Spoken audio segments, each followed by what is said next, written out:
Je ne sais pas si vous vous souvenez de moi, mais en 2023, j'avais créé la Casa Casa et je vous parlais de broderie, notamment point de croix, broderie traditionnelle.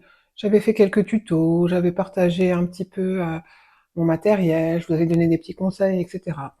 J'avais vraiment adoré cette expérience, mais le manque de temps, peut-être le manque de motivation a fait que bon, bah, j'ai arrêté assez rapidement et j'ai tout effacé. Le temps passant, toutes les youtubeuses arrivant sur la sphère de la broderie me donnaient vraiment envie de revenir. Et puis il fallait trouver le moment pour se motiver, pour se lancer. J'ai tourné quand même pas mal de vidéos que je n'ai jamais montées, que j'ai commencé à monter mais que je n'ai pas publiées. Là aujourd'hui, on va dire que c'est la bonne. Bonjour à tous, bienvenue dans cette vidéo. Je m'appelle Frédéric et bienvenue sur la Casa Casa. Dans cette vidéo aujourd'hui, nous sommes sur un Flosstube. Alors, ce ne sera pas un Flosstube comme vous avez peut-être l'habitude de le voir sur pas mal d'autres chaînes. Il n'y aura pas que du point de croix. Je ne vais pas vous parler que de mes avancées point de croix, que de mes projets terminés, etc. Je vais vous parler de tout ce que j'ai pu faire depuis ces dernières années en broderie, de façon générale. C'est un mélange entre un whip parade et un FFO parade. Ça existe ça, les FFO parade? Je sais pas. Enfin bon. En tout cas, voilà. Donc dans les 3 prochaines vidéos, vous aurez la présentation de projets terminés, de projets en cours, il y aura du point de croix, il y aura de la broderie traditionnelle, et il y aura de la broderie perlée, crochet de Lunéville. J'avais vraiment beaucoup de projets à vous présenter et il fallait bien trouver un angle pour les classer et vous les présenter. Je les ai classés par thème. Et dans cette vidéo, le premier thème de ce premier Flosstube, ce sera les fruits et les fleurs. Il est pas beau? Alors, ça, on va dire que c'est mon... Je vous mettrai des inserts vidéo un peu plus jolis que là parce que faut bien reconnaître que le bébé, ah si, il rentre quand même dans le champ, mais c'est avec la lumière, etc. C'est pas idéal. C'est mon premier Teresa Kogut. Je l'adore.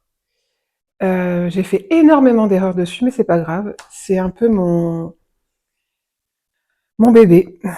Il m'a accompagné toute l'année 2023, il me semble. 2023 ou 2024, je sais plus. Non, je dis une erreur, 2024.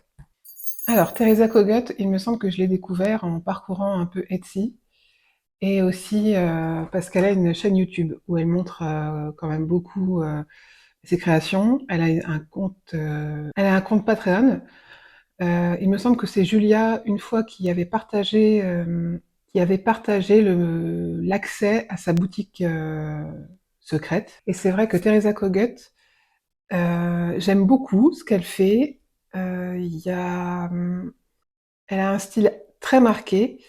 Mais ces modèles sont parfois assez différents. Vous allez avoir des modèles où il y aura beaucoup des zones blocs. Moi, je n'aime pas ça. Je m'ennuie beaucoup, donc je préfère éviter. Vous avez une espèce de... C'est une sorte de sampler un petit peu. Ouais, c'est une sorte de sampler que j'aime beaucoup, où il y a plein de petits éléments qui cohabitent et qui font une très belle structure graphique. Et il me semble que Teresa Kogut aussi, elle est illustratrice. Donc c'est vrai qu'elle adapte ses illustrations en broderie et notamment en patron de point de croix. Donc c'est très chouette. J'aime beaucoup Teresa Kogut. J'ai d'autres projets de Teresa Kogut que je vous montrerai ensuite. Mais ouais, elle fait vraiment partie de mes créatrices préférées. Moi j'adore le style américain, ils ont vraiment une patte propre à eux. Donc voilà. Donc ce très beau modèle, je l'ai fait. Il me semble que j'ai commencé en janvier 2024 et je l'ai terminé en avril ou en mai. Et pour rien vous cacher, je n'ai fait que ça. J'ai vraiment, c'était mon encours principal. J'ai peut-être fait un petit projet à part, une petite broderie beaucoup plus petite à côté, histoire de me changer un peu les idées. Ouais, j'y ai passé vraiment 4 mois et je me suis pas du tout ennuyée, étant donné qu'il y a plein de petits éléments. C'est très diversifié et il n'y a pas énormément de zones blocs. Il y a des il y a des morceaux assez conséquents pour pouvoir un peu poser le cerveau, comme on dit. Donc voilà, ça c'était mon premier projet terminé. Il, euh, il trône dans mon salon et très honnêtement, c'est un plaisir de le regarder. Vraiment, vous avez des broderies, au bout d'un moment, vous les voyez plus parce qu'elles font partie du paysage, mais celle-ci, à chaque fois, ça est un peu magique, on va dire. Deuxième broderie, et là, on est sur un projet en cours. Il s'agit du modèle Fruit of Plenty de la boutique Modern Folk Embroidery de Jacob, je ne sais plus comment il s'appelle, mais je sais que son prénom c'est Jacob. Et voilà, j'ai fait une page et demie du projet. Ça fait très très très longtemps que je ne l'ai pas touché. Je l'adore. Il est extrêmement sympathique à faire. Alors il y a des zones un peu compliquées, un peu ennuyeuses. C'est par exemple cette zone-là qui est en fait du remplissage de la couleur de fond pour laisser apparaître le motif floral, oui floral. Il est vraiment superbe. J'adore également la marque Modern Folk Embroidery. C'est une marque que j'ai découvert sur YouTube, il me semble.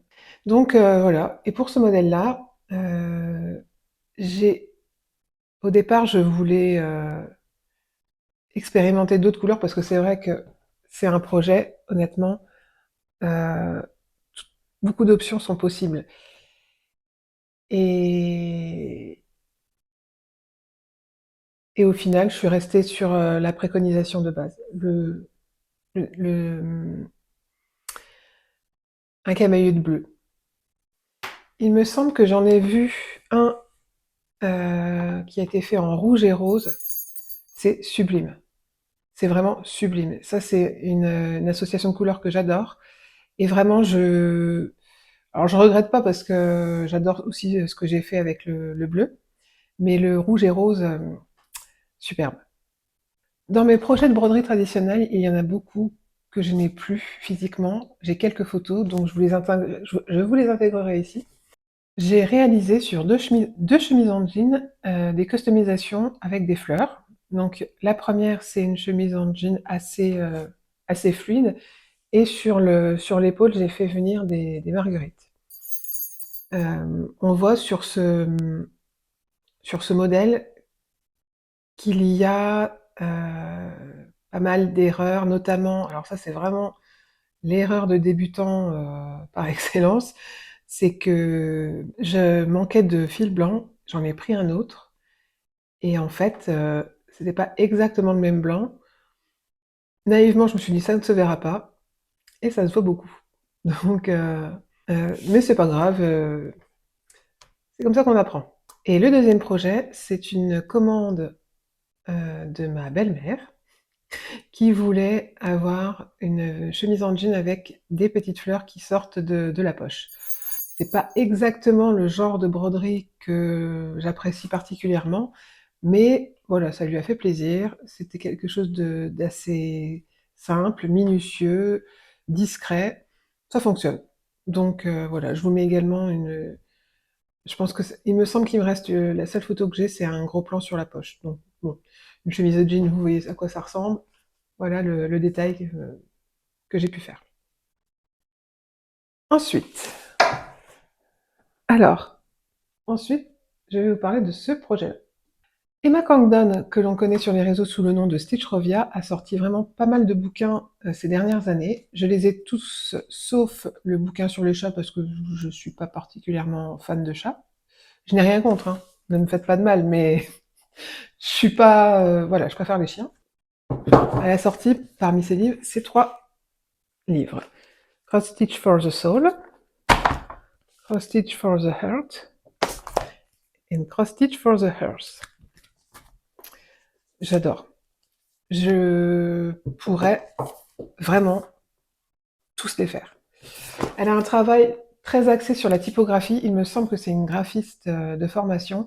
Et vraiment, son travail de la couleur, de la typographie, c'est magnifique.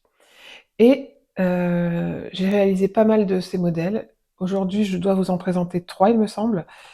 Le premier, c'est celui-ci, Bloom Where You Are Planted. J'ai pas grand-chose à dire, à part que je l'adore. Je vous le rapproche un peu.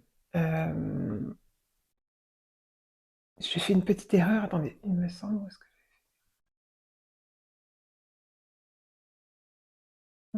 Ouais, c'est là. Je le rapproche. Je me suis rendu compte vraiment très tard que je m'étais trompée, et quand on travaille sur de la typographie, ça se voit direct quand on se trompe d'un point. Donc, bah, j'ai essayé de... Bon, je pense que si on le sait, on le remarque, mais c'est pas non plus ultra flagrant. En tout cas, moi, ça ne m'a pas dérangé à ce moment-là. Ce serait aujourd'hui, peut-être que j'aurais fait quelque chose de plus propre, mais à l'époque, j'étais peut-être un peu moins exigeante avec moi-même. Donc voilà, je l'aime beaucoup. Euh, Pas grand-chose d'autre à dire. Je l'ai fait avec du DMC. Ah oui, quelque chose aussi d'important que je voudrais vous préciser.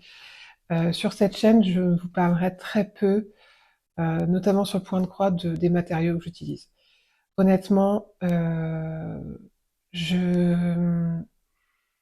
c'est pas que ça n'a pas une importance pour moi, mais je préfère vous parler des contextes pour lesquels j'ai choisi les modèles, ce que j'en ai fait, ce que je compte en faire, et je parlais un peu plus de l'émotionnel plus que du technique. En tout cas pour le point de croix, parce que voilà, de l'AIDA, d'étamine, c'est c'est intéressant, c'est important, mais c'est pas ce qui moi me m'intéresse le plus. Donc, si vous avez des questions, c'est mon chien que vous entendez. Si vous avez des questions, alors bien sûr, n'hésitez surtout pas à me les poser en commentaire, je vous y répondrai sans problème.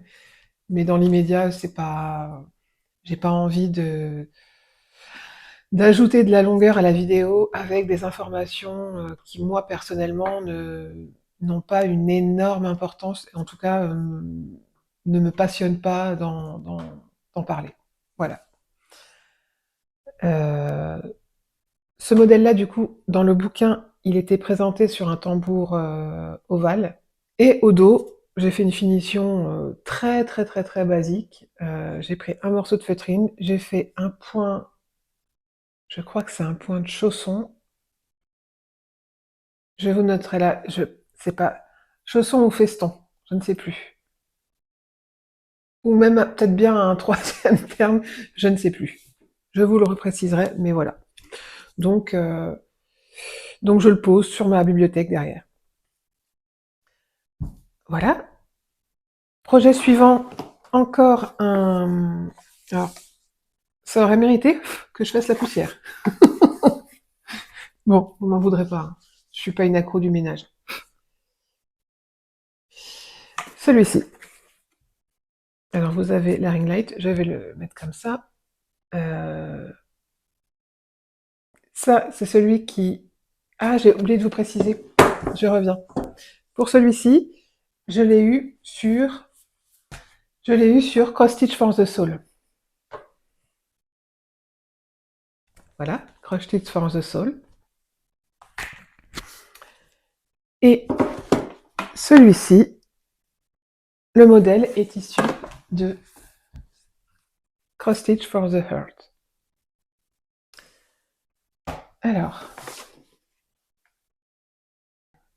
si par contre, là je peux vous dire, hop, pardon, que je l'ai brodé sur une toile marbrée.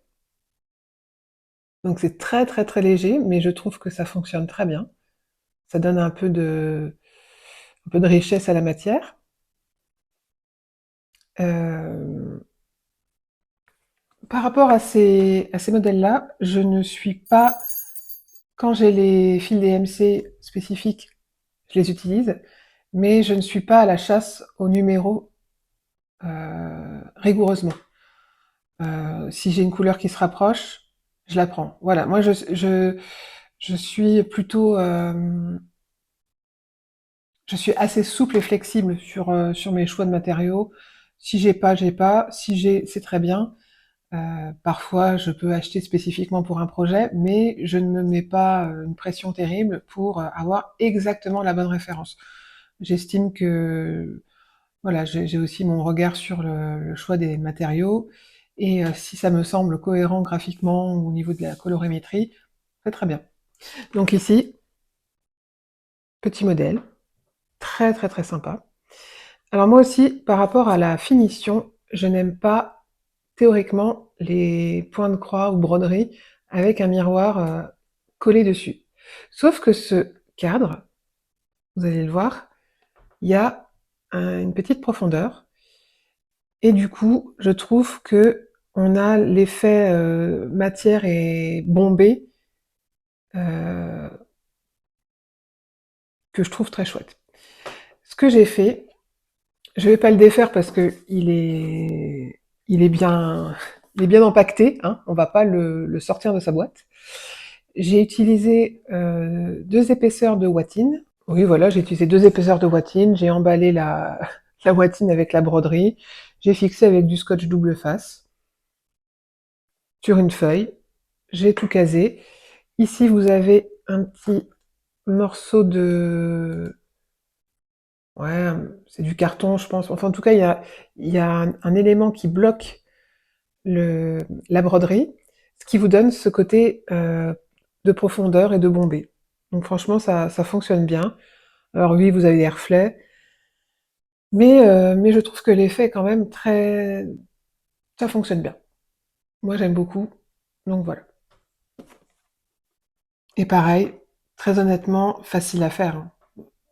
Il n'y a rien en point de croix. En broderie traditionnelle, il y a des points un peu techniques, mais sinon, par rapport au point de croix que j'ai fait, que je vous ai présenté là, il me semble qu'il y a, moi, j'aime bien les choses simples.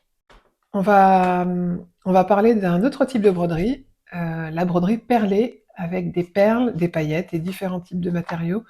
Il n'y a pas de fil, c'est vraiment uniquement des fournitures de broderie haute couture, on va dire.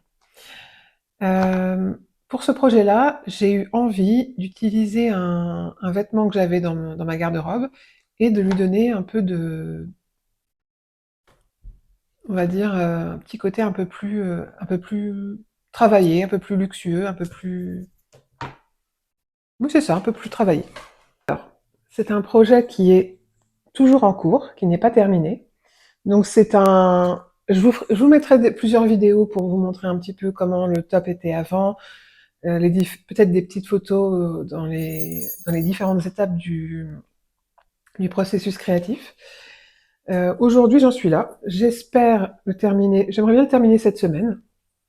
Donc voilà, je vous fais un petit plan rapproché. Donc j'ai utilisé de la paillette, des perles tubes argentées, blanches, avec différents finis, mat, brillant, satiné.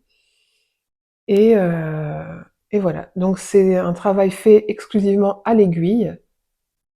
Donc c'est assez long, hein, parce que chaque élément est brodé un à un. Donc il y a pas mal d'heures pour l'instant d'heures de travail sur ce projet, mais voilà. Je vous le montrerai porté sur un petit insert vidéo, mais ouais, là, rien que sur, quand je regarde sur le retour caméra, c'est quand même assez sympathique. C'est que l'idée, en fait, à la base, ce top, euh, c'était un top en fait que je mettais peu, parce que la couleur, j'avais du mal à l'associer avec d'autres vêtements. Il y avait déjà sur le haut du vêtement une broderie, une sorte de broderie, des fleurs définies avec des contours, une espèce de point bourdon ou quelque chose comme ça. Et c'était ça qui m'avait séduit quand j'ai acheté le vêtement. Mais je ne le mettais pas, donc je me suis dit ça peut être intéressant d'expérimenter des choses avec des différentes fournitures, différents matériaux, et voir. à en faire un vêtement un peu plus élégant, un peu plus travaillé, et pourquoi pas, et peut-être que j'aurai un peu plus envie de le porter. Donc nous verrons ça. Pour l'instant, voilà, je pense que je vais pas descendre sur les emmanchures ici parce que c'est un endroit qui se rapproche de mon bras. Il y aura peut-être un peu de frottement, donc ça sera désagréable. Donc je pense que je vais aller peut-être jusque là. Au niveau du remplissage avec les matériaux, et je vais pas forcément tout remplir. Vous voyez, par exemple, ces fleurs-là, elles sont remplies complètement. Ici, j'ai fait un début de remplissage, mais c'est pas indispensable. Pardon, c'est pas indispensable de le remplir totalement. Euh, Ça peut être juste souligner certains pétales. On n'est pas obligé d'être premier degré et de remplir le vêtement complètement. Donc voilà. Donc ça, c'est le genre de choses que j'aime beaucoup faire. L'upcycling de vêtements, comme je vous ai montré pour les chemises là un peu plus tôt dans la vidéo. Donc, euh, donc voilà.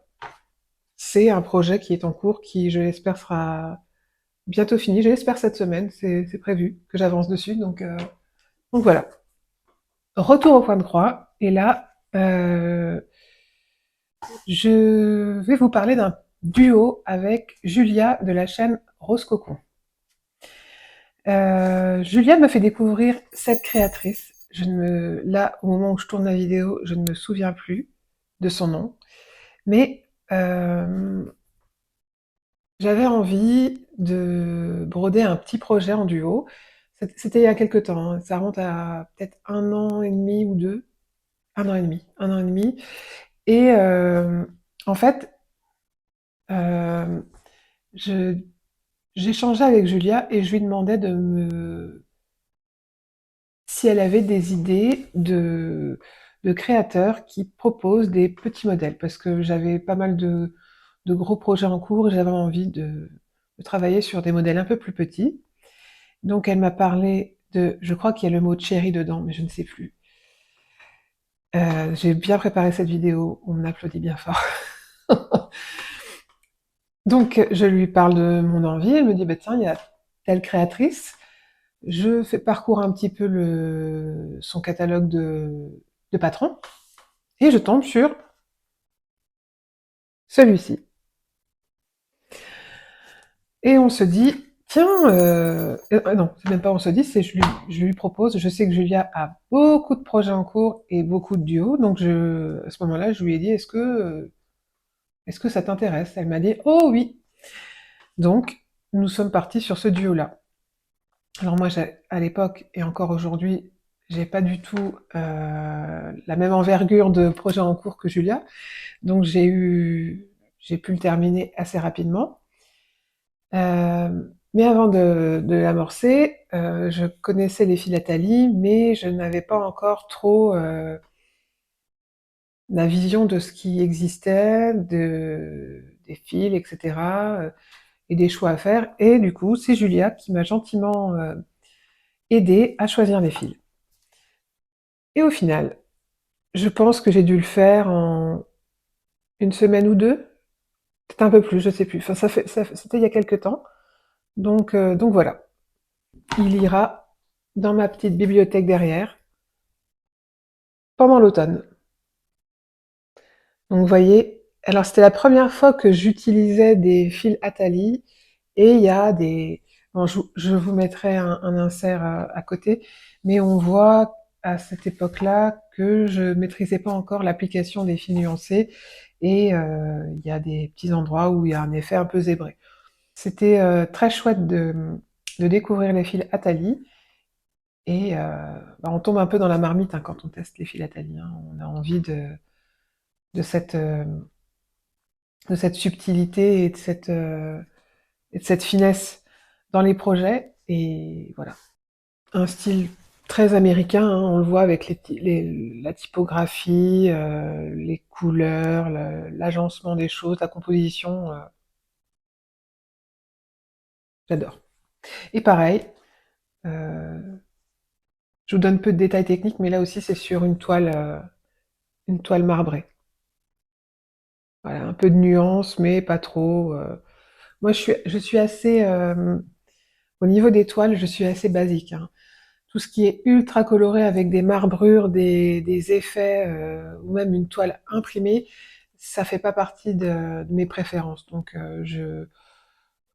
à moins que ce soit un projet très spécifique, où il y a un vrai, ça va vraiment au service du projet, vous verrez jamais de toile ultra colorée, ultra bariolée. C'est voilà, c'est pas mon genre. Autre projet. Alors là, c'est toujours un projet. C'est pas un projet terminé, c'est un projet en cours. Ça fait partie du salle des fermes de Julia. En 2025, Julia a lancé le salle des fermes de la marque Coir et Baticoire. Et moi, j'avais vu la ferme des lavandes terminée, je l'avais trouvée magnifique. Du coup, c'est le modèle que j'ai choisi. Euh, bon, j'ai pas été très loin. J'ai pas été très loin. Euh, je ne suis pas, je me cache. Je suis toujours là, hein. Voilà, c'est tout ce que j'ai fait. Ici, j'ai voulu, ça n'a pas beaucoup d'intérêt, mais je vous le dis pour vous raconter un peu l'histoire. J'ai voulu tester d'autres fils. Du coup, je crois qu'il y a du Wix Dye Works, puis une autre marque, je vous la mets là, je ne m'en souviens plus. J'avoue que c'est un projet que j'ai envie de continuer, mais j'ai tellement d'autres envies en ce moment que bah, ça passe pas en priorité. Mais est-ce que c'est grave? Julia vous dira que non. Alors, le modèle suivant, c'est mon modèle du moment au niveau du point de croix. C'est toujours un modèle de Stitch Rovia, Emma Congdon. When life gives you lemon, make lemonade. Alors, j'y travaillais encore hier, donc la toile n'est pas repassée. Tout pareil, toujours une toile marbrée. Là, sur ce modèle-là, je me suis amusée à changer les couleurs. Euh, je vais vous montrer le modèle. Est-ce que c'est là? À la base, il est dans les tons jaune, bleu et vert. Et j'avais pas très envie de vert. J'avais envie de rose, de teinte rose violet. Du coup, eh ben, alors ce projet-là me demande un peu plus de temps parce que, eh ben, aujourd'hui, je me force à défaire quand il y a une erreur ou quand ça ne me plaît pas. Et en fait, c'est vrai que ça coûte parce qu'on a passé plusieurs heures à broder. Et en fait, je me rends compte que ben ça vaut le coup. J'essaierai de vous montrer. Je suis pas certaine d'avoir pris des photos à chaque fois, mais j'avais fait des essais avec du jaune autour, les feuilles. C'est surtout sur les feuilles que j'ai démonté parce que il y avait vraiment, c'était pas harmonieux.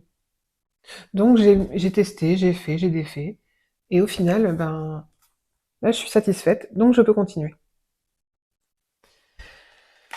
Ça, c'est un projet qui ira, je pense, dans ma cuisine peut-être. Je ne sais pas encore. Un projet graphique, coloré, bien construit, pas compliqué à broder et agréable. Et satisfaisant parce il a un format assez petit, donc voilà, les avancées sont toujours assez rapides et satisfaisantes. Voilà, voilà. Numéro 11. Numéro 11. Alors, là, on est sur la broderie traditionnelle. Euh, voici. Alors, J'ai envie d'appeler ça une expérimentation. En fait, j'aime bien travailler en broderie traditionnelle sur des vêtements et aussi faire des tests pour de potentiels projets. Et en fait, dernièrement, j'avais très envie de tester des fils très vifs, voire fluo. Et ici, donc j'ai trouvé un modèle de fleurs, je ne sais plus, peut-être bien sur Pinterest. Une illustration toute simple, hein, je crois que c'était soit complètement outré, soit au contraire rempli. Et j'ai testé donc le fluo de DMC. Et ça, c'est de la laine. C'est de la laine. Voilà, pour le remplissage. Avec un tissu, un coton tout simple bleu marine. Et je trouve que les contrastes sont très sympas. Je vais pas en faire quelque chose de spécifique, à moins que j'ai un projet un jour que, et que ça, l'intégration dans un projet quelconque, une pochette, j'en sais rien, aucune idée, ou même une poche pour quelque chose, pour un vêtement, une grande poche, j'en sais rien.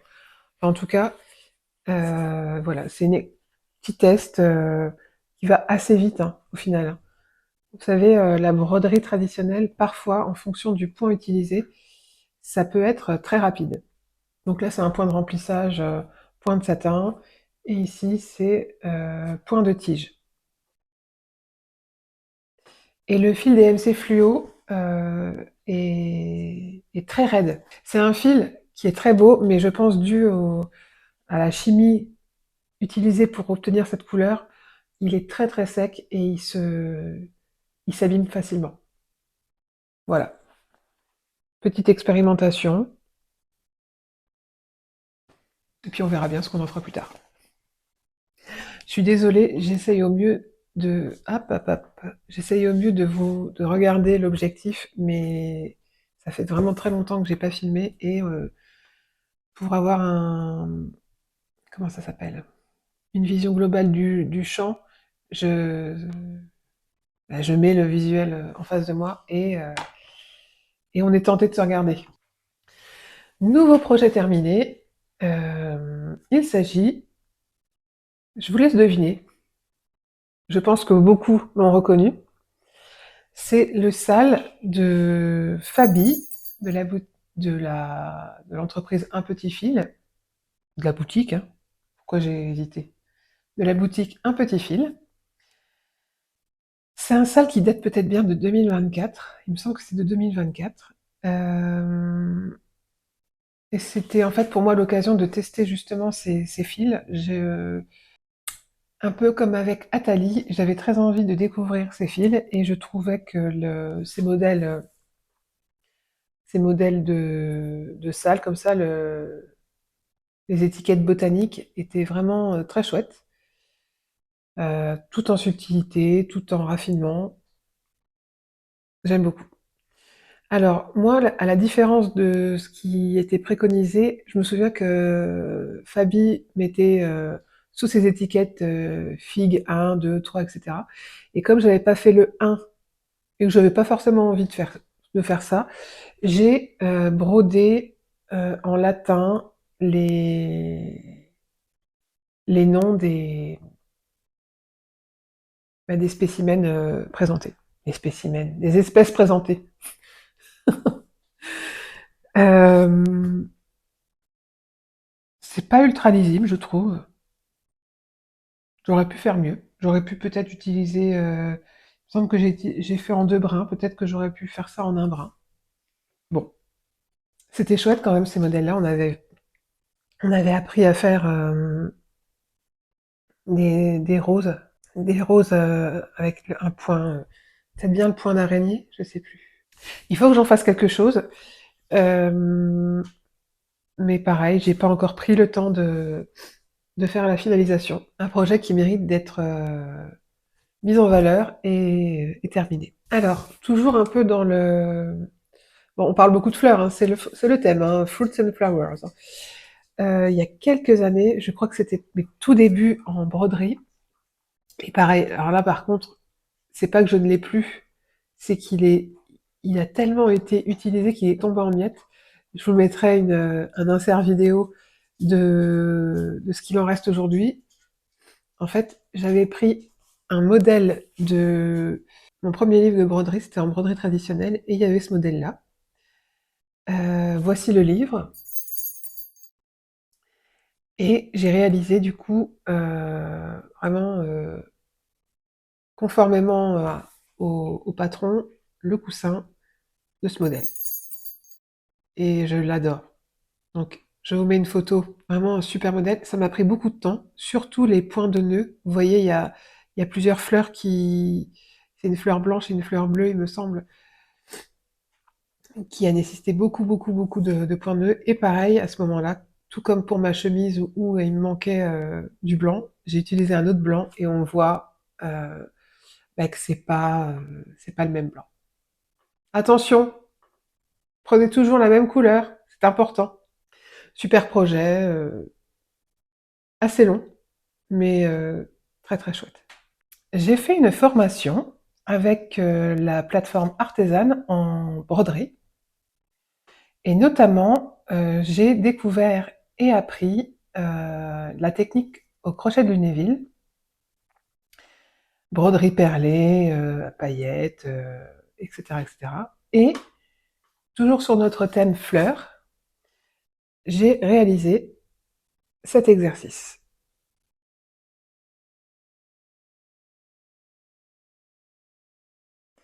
Donc, c'est un projet que j'ai adoré faire.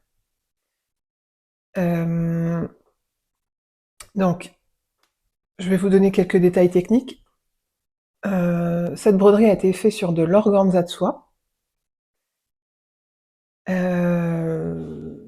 avec pas mal de perles, de paillettes. Donc vous voyez, il y a des paillettes mates, blanc mat, des paillettes argentées brillantes. Euh, je vous ferai des inserts. Et en fait, on a appris aussi à faire ce qu'on appelle un soulevé, c'est-à-dire avec l'intégration de perles sous la fourniture, donner cette impression de 3 dimensions. Et aussi, on a intégré aussi des pétales en volume qui ont été cousus. Donc vraiment un projet très très chouette. J'ai adoré le réaliser. J'ai tellement adoré le réaliser que j'en ai fait une autre version. Pareil, toujours dans ma démarche d'expérimenter des choses, de tester, de voir avec d'autres fournitures quels sont les effets possibles. Et donc, j'ai fait celui-ci. Donc, pareil, je vais plutôt vous le présenter comme ça. On est sur de l'organza de soie noire. Euh, j'ai travaillé avec des paillettes noires, brillantes, des perles tubes, brillantes aussi, et des paillettes rose fuchsia. Donc tout n'est pas parfait, notamment ici où j'ai voulu tester un mix de techniques. J'ai fait pareil ici,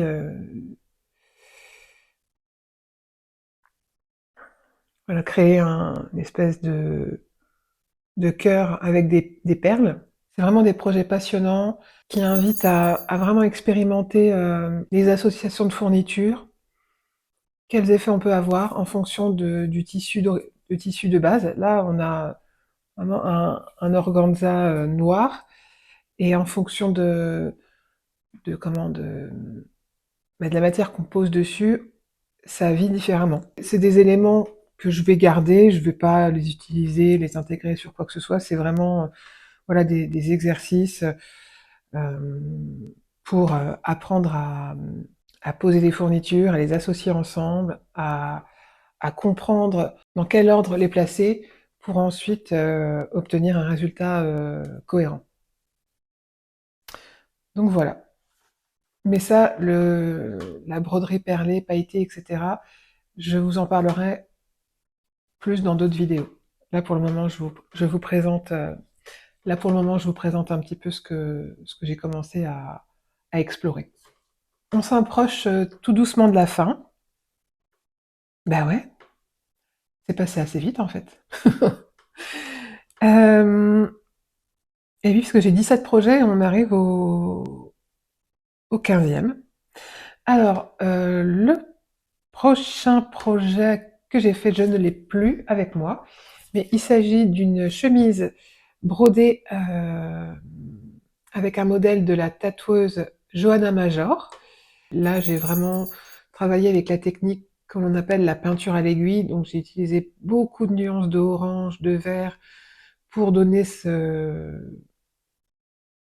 peut-être pas ce côté réaliste, mais cette approche plus finie, plus précise de la texture. J'avais vraiment adoré faire ce projet-là. Je trouvais que ça fonctionnait très très bien avec la rayure de la chemise. Voilà, l'emplacement était sympa, c'était pas trop, c'était vraiment, je trouve ce projet très sympa. 16e projet, est-ce qu'il est là? Oui, alors c'est un tout petit projet. Et là, pareil, c'est une broche que j'ai réalisée avec un cours chez Artisan, pareil. Alors, je l'ai un tout petit peu adapté parce qu'il y avait. Je vais vous mettre le résultat final que vous êtes censé obtenir. Et moi, j'ai réalisé la broche ainsi, parce qu'en fait, normalement ici, vous avez 3 gouttes rose très pâle, mais je n'ai pas trouvé les matériaux au moment où j'ai voulu le faire. Donc j'ai un peu changé le design, mais très légèrement, hein, il n'y a pas non plus. Et je trouve que bah, ça fonctionne aussi.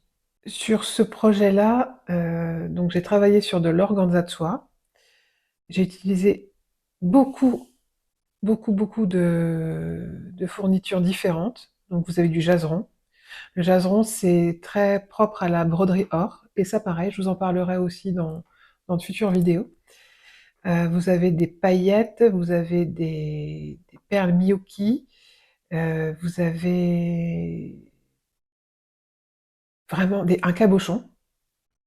C'est vraiment extrêmement sympa à faire parce que moi j'ai découvert vraiment beaucoup de fournitures que je ne connaissais pas.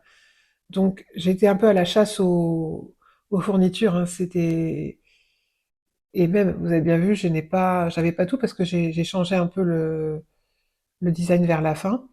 Mais mais ça vous montre à quel point il y a tellement de possibilités dans la broderie perlée, la broderie or, enfin la broderie de façon générale en fait, hein.